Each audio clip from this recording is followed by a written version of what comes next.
1A Public Safety Committee meeting. My name is Layla Bonneau. I am the chair of this committee, and I represent Single Member District 1A01, which is the area of Columbia Heights from 14th Street to 16th Street, Ogden to Spring Road Northwest. I'm really excited to be together with you all tonight, and I am going to share my screen for a brief agenda for us. And if I can just get a thumbs up that you all can see that. Cool, thank you.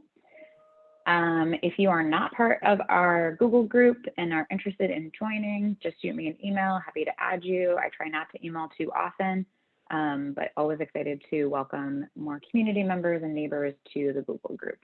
I am also in the market for a co-chair, so if you or someone that you know would like to partner with me in this work, let me know.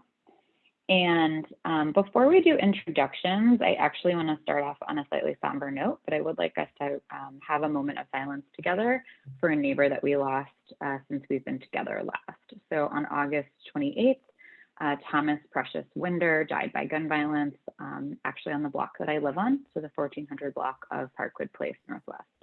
So we'll just sit together in silence here for about a minute.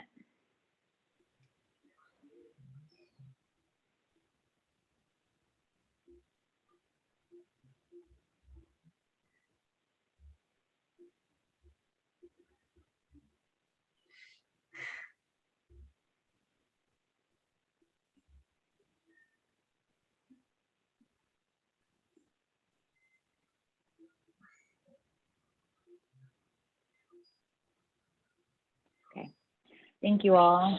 And I'm sorry to start on a more somber note, but unfortunately, especially in the last 18 months, this is something that we are seeing more and more often in our city and in our neighborhood, and just kind of helps underlie the importance of getting together to talk about public safety.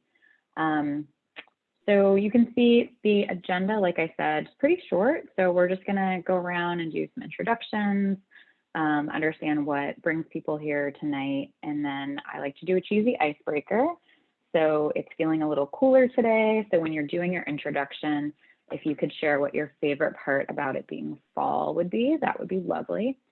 And then the bulk of our time together is going to be hearing from two of our community-based organizations.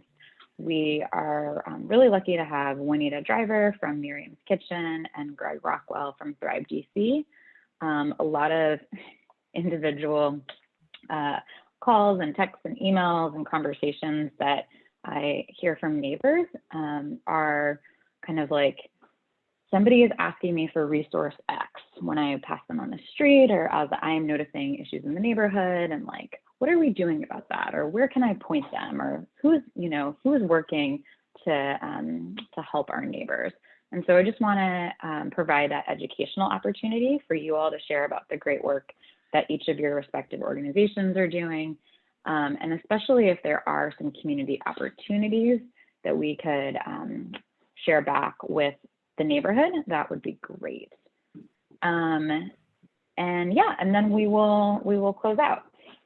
So Carl, if I could invite you to start and share where you live. You don't have to share your full address, but kind of roughly where in the neighborhood you are and what brings you here tonight. And I will model our icebreaker. So my favorite part about it being fall are in-season apples, especially down at Civic Plaza, at the farmer's market, getting to try the different varieties, and then trying to do a little bit of baking, I think is just really nice to transition from summer. So Carl, if you want to go next, that'd be great. Yeah, thanks, Layla, and good evening, everyone. My name is Carl Amrant, pronouns he, him, his.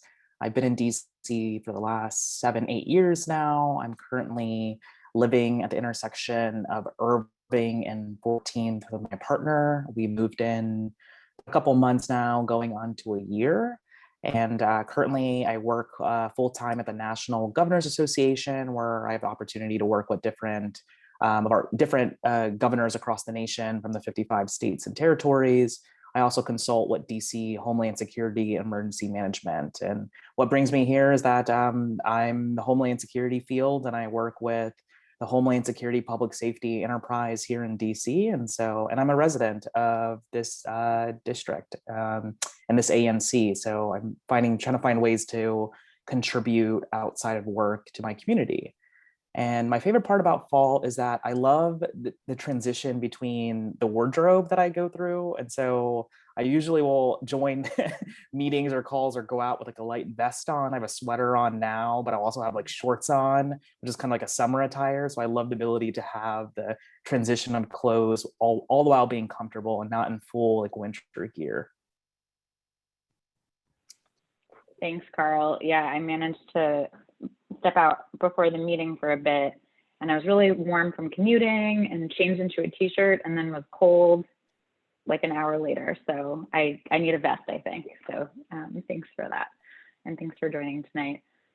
So we're gonna, before I turn it over to Juanita Driver, the other thing we like to do in terms of setting the context of our community and this committee is that a couple years ago, we had a workshop where we came together to define public safety to really make sure we were on the same page, because it can mean kind of different things in different settings.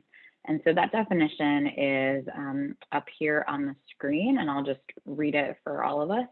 So how do we define public safety? We have defined public safety as a state of peace, where communal culture and access to resources and spaces needed to feel secure, safe, and whole are centered. Whole in the sense of freedom of movement, freedom of expression, and freedom to live, so long as those expressions do not infringe on others' ability to do so. All right, so with that, I'm gonna turn it over to Juanita. I'm gonna stop sharing, and Juanita, if you wanna share your screen, that's great. If you just wanna have a conversation with us, also totally wonderful as well. Thank you, Layla. And I actually don't have anything to share on my screen this time. So thank you for offering though. So yes, my name is Juanita Driver, and I'm the Director of Outreach for Miriam's Kitchen. We focus on, well, our mission at Miriam's Kitchen is eradicating homelessness, chronic homelessness at that. And so I've been in this position for, I think maybe 6 months now. And previously I was a SOAR outreach case manager with Miriam's Kitchen, helping individuals apply for disability benefits and allowing them access to different income opportunities that they may be eligible for. I've been in the homeless services field now for about 6 years. And so, yes, we do outreach in all areas, well, most of the areas in DC. So from about northeast of like Rhode Island Avenue down to through Rock Creek Parkway. So some of the northeast quadrant, but most of northwest, minus the downtown area. So we have about 33 square miles that we cover across the city that we're responsible for with our contract that is DHS funded. And well, I guess my favorite thing about fall right now is I agree with Carl about the wardrobe change. I love my sweaters and my boots, and also the fancy coffees like gingerbread lattes and all of that. So that's like super awesome. And Layla, did you want me to just go into everything, or were we gonna finish introductions?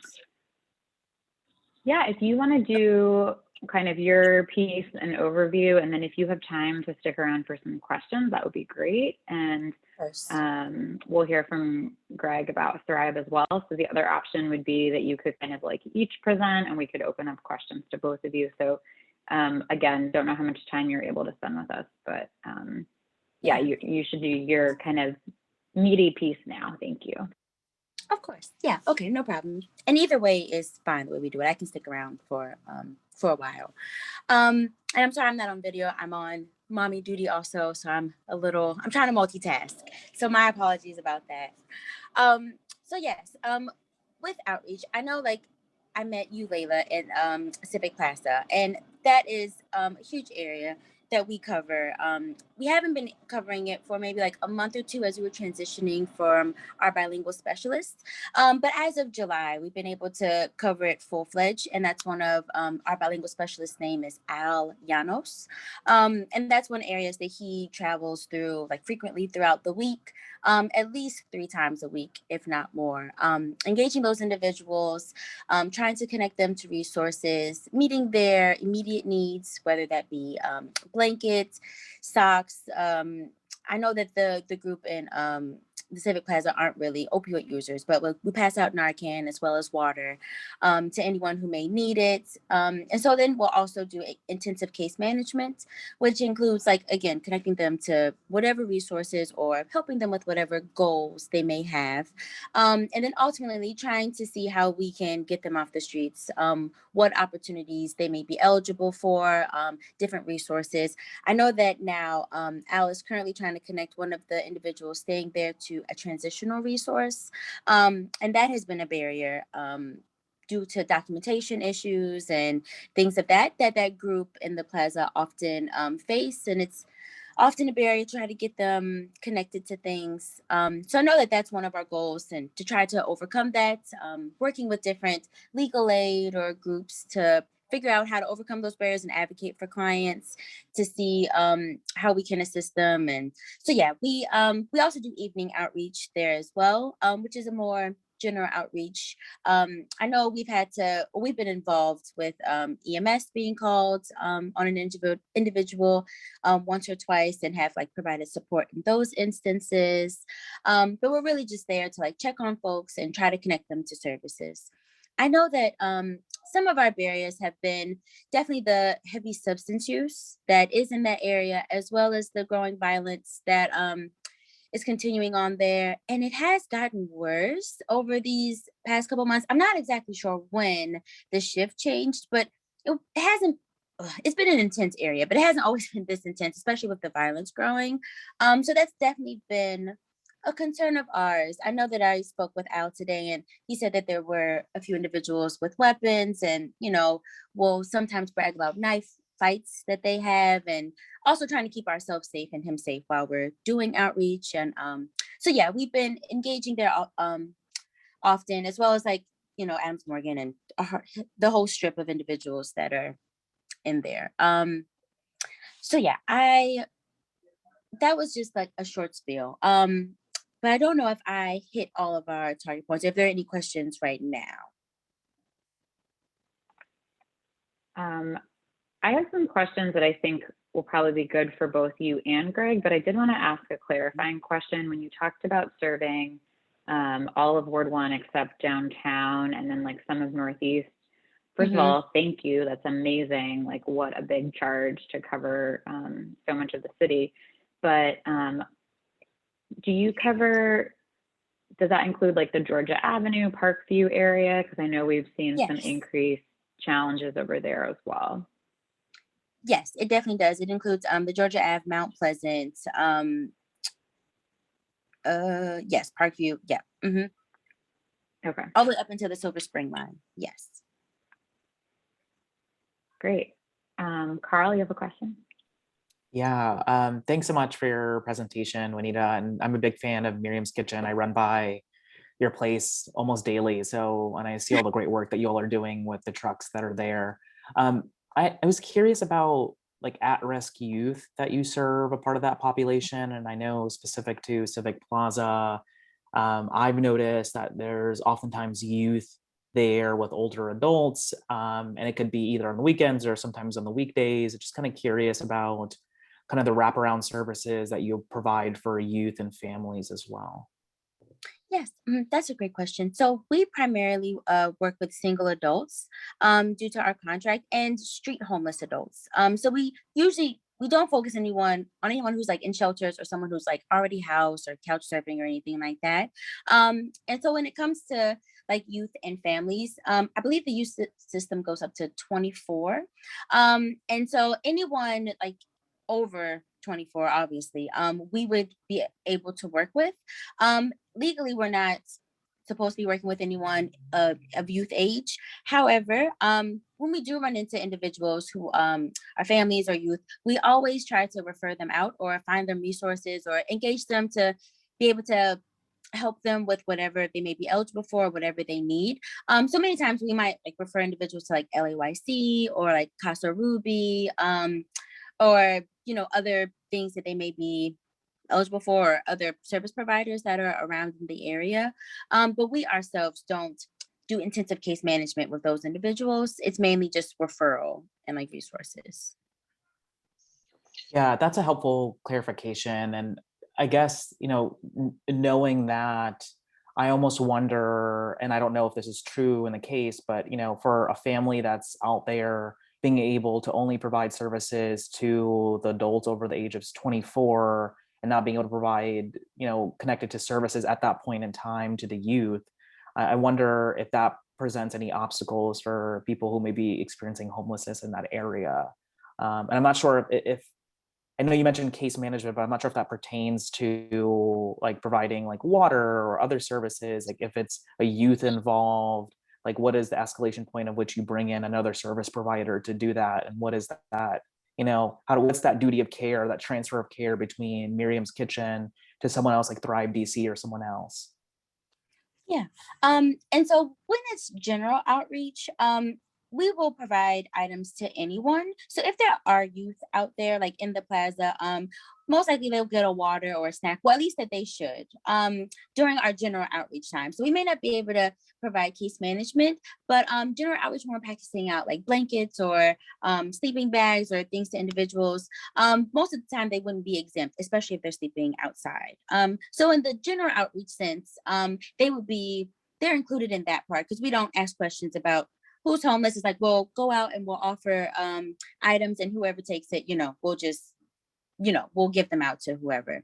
But then as far as the case management part, that's always been difficult because there is a mixed group sometimes in the plaza. And because of our contract and us only being able to work with single adults, we do find it difficult because they kind of like blend in sometimes, as you were saying. And like resources are very scarce. And sometimes programs don't always have updated hours, or I know like during COVID, it's been hard to figure out like what program does what, or like who's open, or, if the eligibility has changed or what has closed down. And I know like we've had a few issues, or I'll say like difficulties with trying to figure out that, or figure out, where to refer who to what.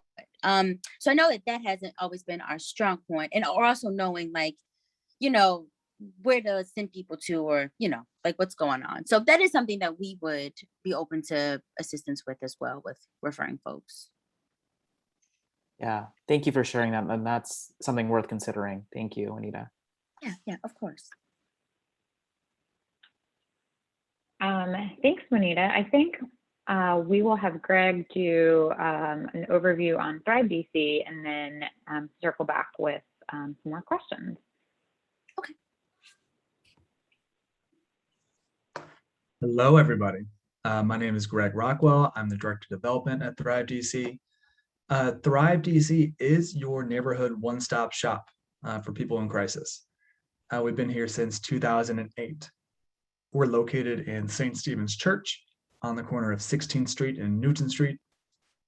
So right in the mix of everybody. We organize our services on two levels. One is emergency services, exactly what it sounds like. Meals, shower, laundry, a free mailbox for people who don't have a permanent address, as well as like critical daily need items, things like socks, underwear, a change of clothes, soap, deodorant, maxi pads, adult diapers, the things that if you're sleeping rough, you just can't carry around with you. You don't have changes of things. Then we also do step-up services. That's job placement and job training, sobriety counseling, victims assistance. So if our clients have been a victim of a crime, we can help them get that crime addressed and get resources, as well as reentry support.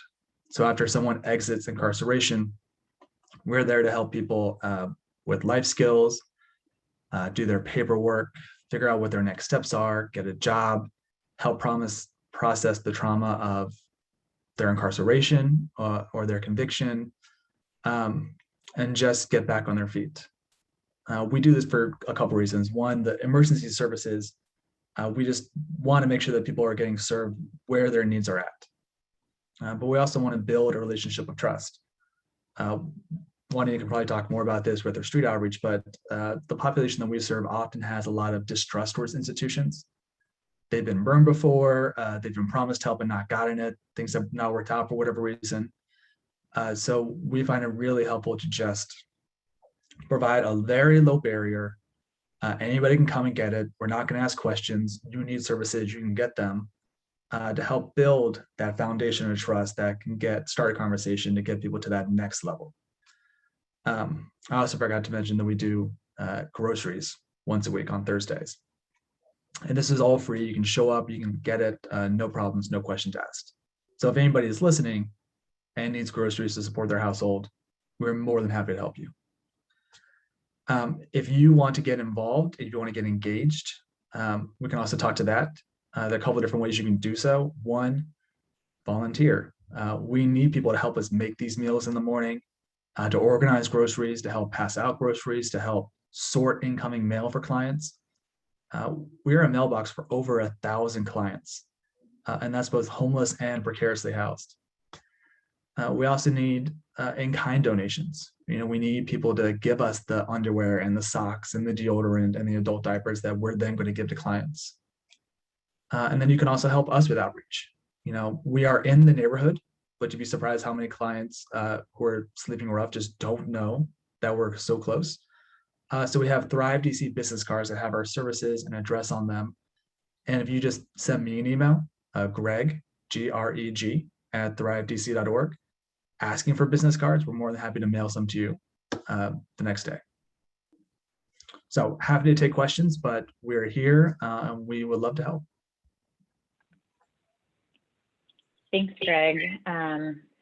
That is super helpful. And taking off my ANC hat and putting on my neighbor hat, I am a longtime volunteer and supporter of Thrive DC. And she's fantastic. Thanks. I've recently been trained on how to sort mail, and it is incredible, just like everything that you all do and how you've been able to kind of pivot and then reopen more fully as the pandemic has slightly improved in this area. So I appreciate the plug that you did kind of on like how people can get involved. And so Juanita, wanted to offer the same to you. If folks are listening or watching this later, like what does Miriam's Kitchen need, or how would folks get involved with you all? Yes, so we also have like our dining room, which serves meals Monday through Friday, 7 to 8, and then for dinner again, I believe 4 to 5. And they have many volunteer opportunities. If you go through Martha Wolf, so her she's our volunteer coordinator, and her email is martha.wolf, and that's WOLFE at miriamskitchen.org. And so she really facilitates like corporate volunteers or just regular, neighbor volunteers. Anyone can come. But I know that she kind of handles that and is coordinating that, especially due to COVID. So it's definitely possible. And then you can also contact me if you would like to volunteer with outreach. We don't have a specific volunteer program, but I know that some people like to come and like shadow us or just kind of get to see the neighborhood or like know what we do. So we're always open and welcome to anybody coming for a shadow or, just seeing our areas or whatnot.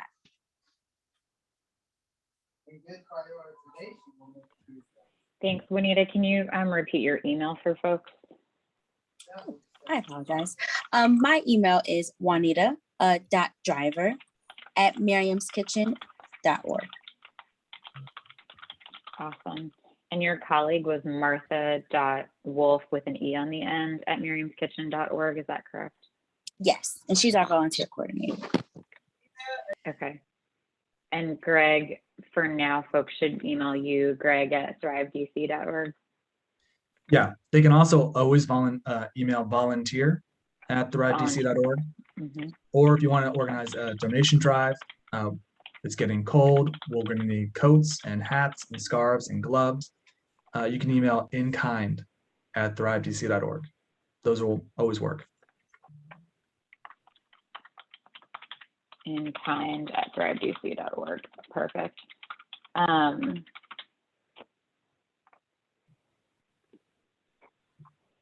So I definitely have a couple more questions, but Carl, did you want to ask anything of Greg and Juanita before I ask you?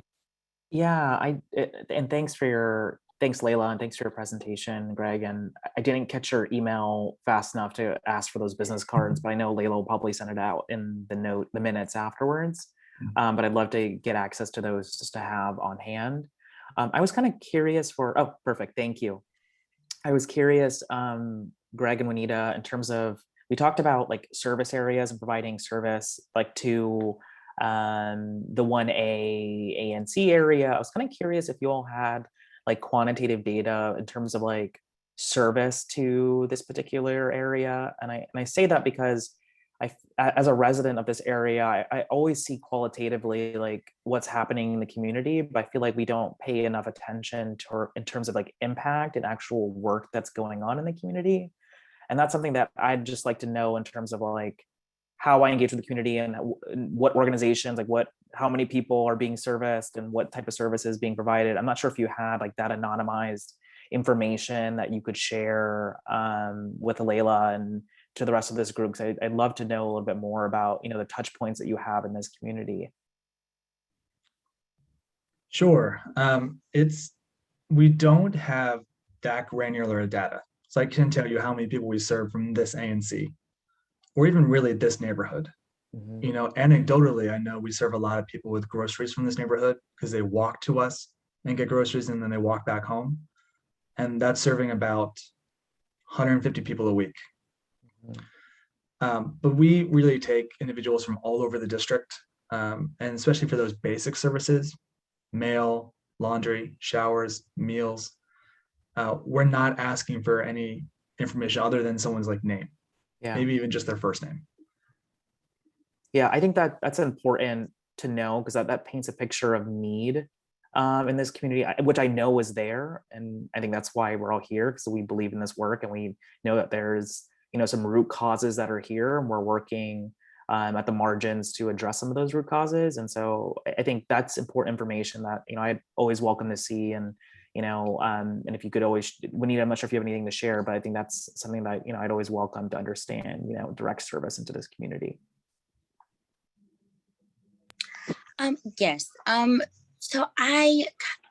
So similar to Greg, I don't think that we have that specific data that we collect. I know that we do collect touch points for each outreach worker that we have and like the area that they cover. So I think, like with Al, you would kind of get a sense of, for the most part, he's kind of like all over the city. So it may not be like the most accurate data, but for the most part, he is in the area. So we could kind of tell somewhat of like how many people he's seeing per week. So we could estimate it, but it probably wouldn't be exact. But yeah, we have some touch points that we collect from the interactions and engagements that we have every day when it comes to intensive case management to just general outreach. So we can share some of that with you if it'll be helpful, definitely. Yeah, as it's relevant and appropriate. Yeah, we appreciate it. Thank you. Yeah, Layla, I can actually just make 2 more quick points. Yeah, please. So I just want to say on the question of serving people in the community during COVID, obviously our service had to change a lot because the needs of the community changed a lot. And we went from serving about 80 to 100 groceries a week to much, much more. Just outside of our door, we were serving 300 to 400 households. And then we were working with mutual aid societies to go around the city and in different wards, including the Ward 1 Mutual Aid Society. And we ended up serving about 3,000 individuals through that program. The second point I'll make is that if you look on the Community Partnership for Homelessness, the Community Partnership to End Homelessness, they have the data on the point in time count. So every year, volunteers and nonprofits that do homelessness go out and physically count how many people they can find sleeping outside. And then that data is available so you can see how many people were sleeping outside on that night in January in Columbia Heights, in Adams Morgan, in Parkview. Columbia Heights, this area does have the highest concentration of Hispanic homelessness in the city. So especially if you're listening and you want to volunteer and you speak Spanish, we'd more than love to have you. So someone joined us by phone, and I'm just gonna invite them to introduce themselves if they are able to come off mute. Phone number ending in 181.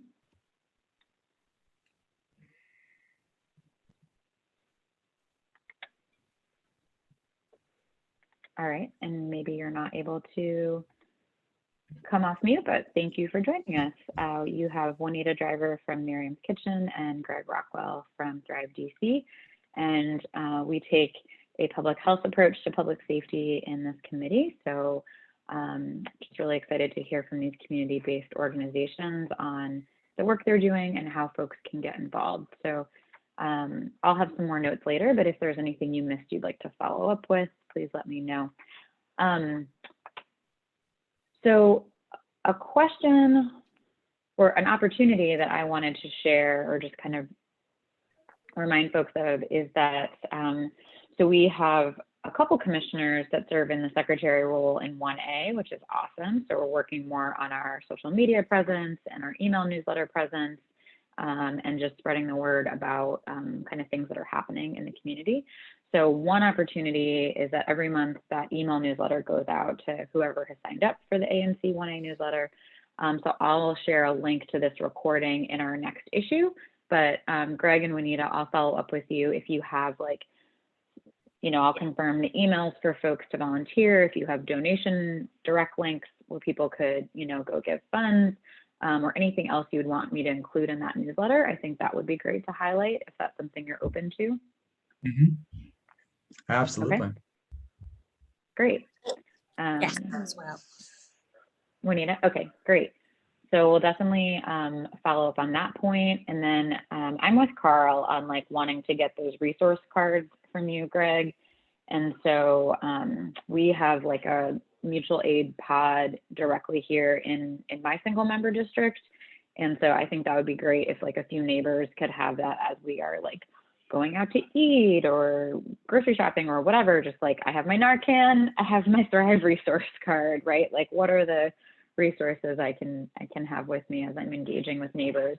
Juanita, is there a good way to connect folks to Miriam's Kitchen? Do you all have anything similar in terms of a resource card or recommendations around that? So I'm not sure how tuned in you guys are with TCP, but I know that they were working with ICH, which is the Interagency of Homelessness, Council Homelessness. And so they were working on this app, or at least this website that was available to the public, that they can kind of click on the area of the map, and then it'll pop up all of the service providers in that area. So I can do is also share that link with you all so that you can have access to that. We kind of use that as our resource card, when we're in the community, and just kind of our own list of individuals that, or list of service providers that we refer people to. But we don't have official resource cards as of yet. But we really depend on that app to try to figure out and have updated information about service providers and resources in the area for each area. So I don't know if you all can still hear me. It looks like my Zoom crashed, so I am trying to log back in. No, you're still good. We hear you. Mm-hmm. Oh, great. Layla. Yeah, Greg.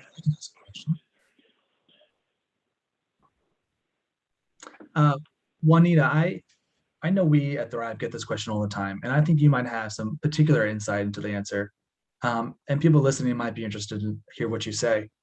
What is your advice when people see individuals on the street asking for money, asking for help, getting food? What is your advice to someone who's just walking along the street and runs into a person in that situation?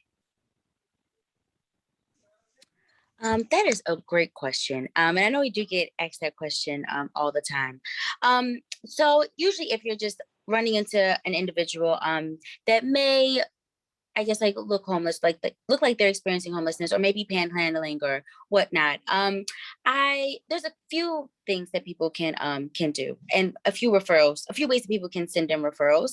But one thing I would like for people to also understand is that sometimes if individuals like are panhandling or maybe are outside and sometimes using substances, that not all of these individuals are experiencing homelessness, and that some of these individuals are housed in like this maybe like a hangout spot, or it's not illegal for anybody to like panhandle. So like anybody can be panhandling, and so I know sometimes we get referrals for folks, but they don't necessarily meet the people that we're working with, or they're not experiencing homelessness. So I think there's also just kind of like a misconception of individuals that may be outside or may be hanging out, that all of them are homeless, all of them aren't connected with resources. And that's not necessarily completely true in every sense. So I just wanted to put that out there. But I know that if you are engaging individuals, depending on the state that they're in, I know sometimes neighbors or other individuals engage individuals who may be experiencing a mental health crisis. And I know sometimes we get calls about those individuals.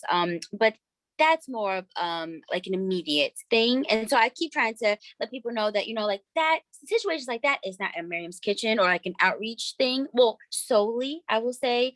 And I always like to refer the crisis team that we have in DC, that's through DBH.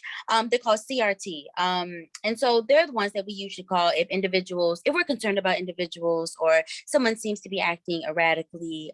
So I know that we'll put it on their radar, and they're 24/7 and have individuals going out to all locations throughout the city to assist with emergencies like that. So I try to advise people like, hey, like this is CRT. If you see something like this is the person that you would call. You can also let us know. And they can either call it, I guess, like the Miriam's Kitchen hotline, or I know we get referrals. Either people can directly email me at juanita.driver@miriamskitchen.org. Or I know a lot of people will make a request through DHS if they're concerned about an individual, or Park Police, or whatever entity they decide to, or whatever jurisdiction it's in. And a lot of times like those are funneled through and they get to us. But if you are, again, there are so many different situations, but if another situation, if you are engaging folks, you can ask them like if they're connected with anybody, if they know about Miriam's Kitchen, where they're located, and we can always connect them, through some way. If they come to our dining room, or if somebody calls us about them or has a concern, but you can always just ask them like, hey, are you connected anywhere, or like do you know about Miriam's Kitchen or Thrive or these resources in your area, or just asking them what's going on and seeing if you can go from there, or what their needs may be. And so yeah, it's a broad answer. But did that answer your question, Greg? Sure. I mean, that was a lot more information than I was expecting. Okay. But that was really good. Thank you. Juanita, you mentioned this earlier. So do you know the name of the app that we could use or folks could use to like say I'm in this area and here are the different partner organizations, or is that website still in development? Yes, I believe it's like it's just it's weird. It's through ArcGIS. I know, and it's like it doesn't have a specific link. I can email the link to you. Okay, that'd be great. Thank you. Once I find it. Yeah. Mm-hmm. Okay. So one of the things that our committee can do or has done in the past is bring broader issues to our full ANC at our public meetings with neighbors, and there are 12 commissioners that represent all of ANC 1A. And so an issue that came before us last month that I wanted to flag for both of you is concern about encampments, technically in Ward 4, but it is the Ward 4, Ward 1 border on Quincy Street. kind of like as you're going into Piney Branch and like that area behind like the Lyman's Tavern, if you're familiar with that bar, and then there's like some apartments and stuff. And so I guess during COVID, Park Police kind of just like left it alone, and then there was a big uptick in neighbors camping out there over the winter. And so the conversation last month was just like, what's the balance, I think, of like making sure neighbors have services and have housing that want housing? What's the, how do we have like green space and park space that's safe for neighbors and families to spend time in? What's the impact like on the park itself? And I realize that those are like many, many entangled issues. And I don't expect us to like solve that in the next like 15 minutes. I think I'm just raising it to say, these are like some of the questions and conversations that are coming up at the broader ANC meeting. I'm hearing similar conversations at like other ANCs as we see the city consider like banning homeless encampments in certain parts of the city. And so I'm not sure if either of you are like aware of those conversations, part of those conversations, or have any suggestions if neighbors like want to learn more or think more about advocating in this space.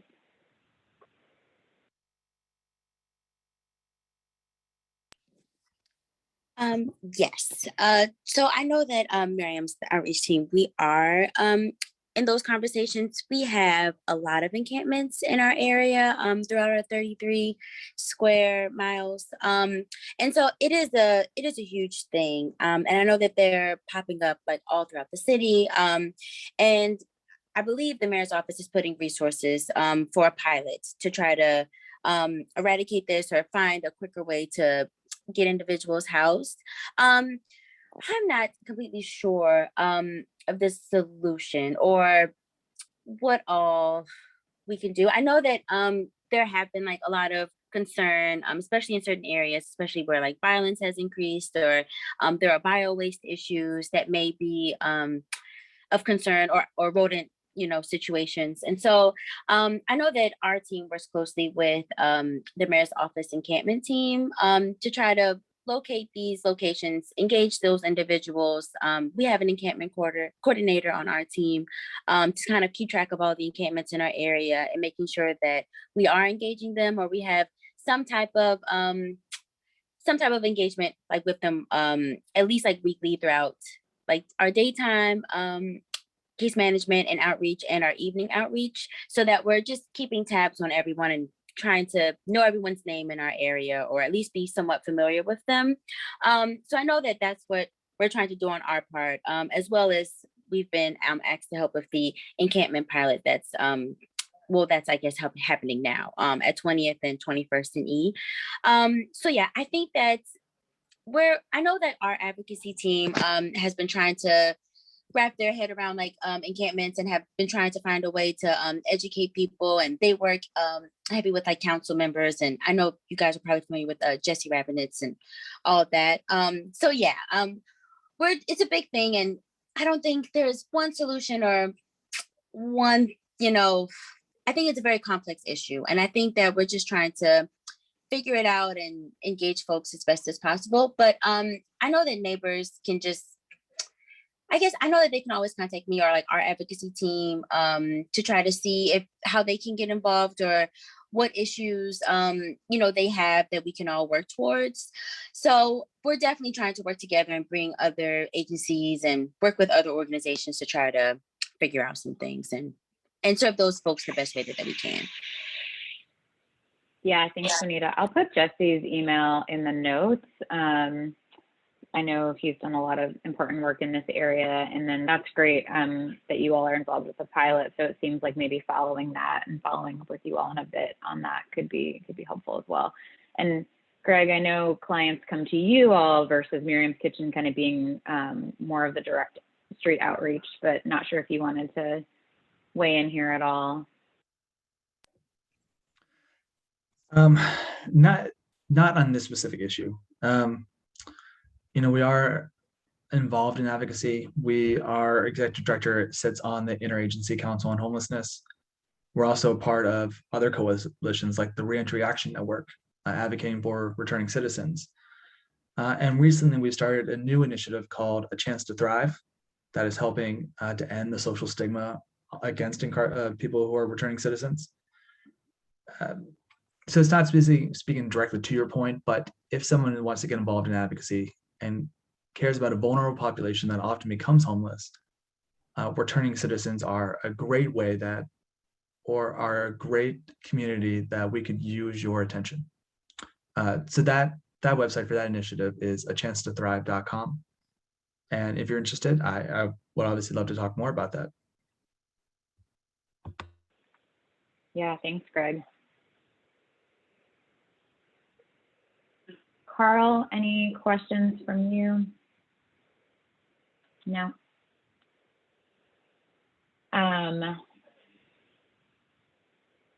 Yeah, the conversation, I don't know, it was really interesting last month. So I can come back to you, Juanita and Jesse offline and just kind of get some advice. I am struggling with this from like the public safety perspective, where there will be folks like hanging out and a violent incident will occur, and some neighbors' initial reaction is to like move them off my block, move them off my corner. And then we'll see that violence just move to another block or to another part of our neighborhood, versus having the important conversations and sometimes the harder and more long-term conversations about like, why are people engaging in violence, and like, why did this incident happen? So I'm seeing some similarities, I think, in the encampment conversation, where it's like, I'm fine with homeless people, just not where I live. And so I think that's really challenging to hear our neighbors use language like that, and to engage in those conversations, and just want to personally be better equipped to help them find resources and continue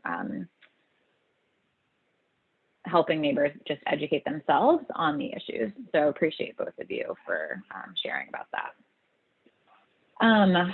Okay, let's see. I feel like I have more of just like wrap up stuff, and we can probably finish by the top of the hour because it's been a great conversation. So Juanita and Greg, I'll follow up with you and make sure I have the right pieces to highlight in our newsletter. I took down a couple of the resources that we talked about during the conversation. Aside from that, in prior meetings, we had talked about anti-gun violence groups to explore and potentially invite as future speakers. So Carl, mainly for you on this, if you are like, this was great, and here's another piece of the public health, public safety puzzle that I want to learn more about, or that I think we should be advocating around, please let me know, and we can partner on those invitations. I often get questions about MPD. What is MPD doing about Incident X? And so really want to encourage folks to hold MPD accountable for that and engage in direct conversations with MPD about that. They do have meetings the third Thursday of the month. The link is there, and that's actually why we moved the pattern of our meetings, so folks can choose to join both if they would like. And then I think I'll follow up offline, but looking ahead, by moving to the fourth Thursday of the month, it's like really terrible timing with like Thanksgiving and Christmas and some other calendaring issues. So I think we may need to make some calendar adjustments, but nothing for Juanita and Greg to worry about, unless you all would like to join us at a future meeting, which of course we would love to have you or any of your colleagues. This other topic around Police Reform Commission is a to-do for me. Commissioner Miller, that I work with, leads our Education and Youth Committee, and we talked about doing a joint meeting together. So I will follow up with her and see when they are hoping to do that. All right, I'm going to go ahead and pause the recording or stop the recording.